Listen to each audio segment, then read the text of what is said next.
My name is Brian Danielson. My dad was Ben Danielson. He was an F-4 pilot in Cam Bay. And on December 5th, 1969, he was on a mission that was ordered over to what they called Steel Tiger, which was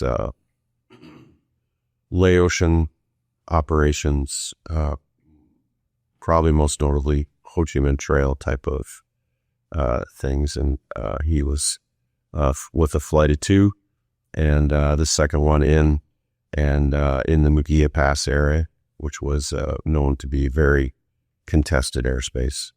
It was an area where a lot of traffic on the Ho Chi Minh Trail was exposed, which means it was ripe for bombing. And if it's ripe for bombing, then it's very ripe for defending.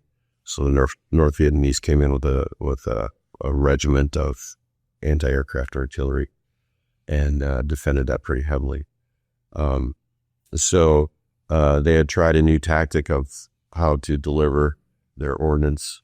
It worked really well for the first plane going in, and then by the time my dad rolled in, then they kind of had trained the guns and were able to hit him.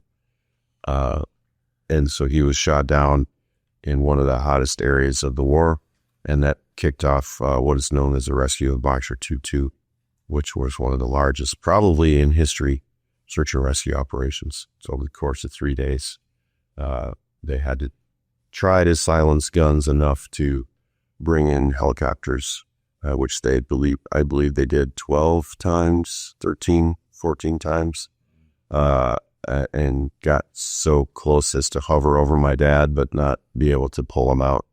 And then on the third day, they were able to rescue my dad's backseater.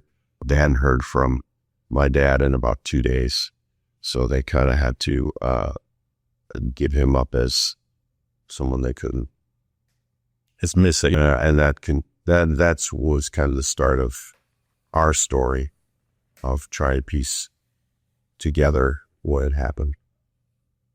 Because after the war, he was, I think at that time he was labeled missing in action, and they never really changed that until 1976, where they declared him killed in action, but still missing, or body not recovered, I think was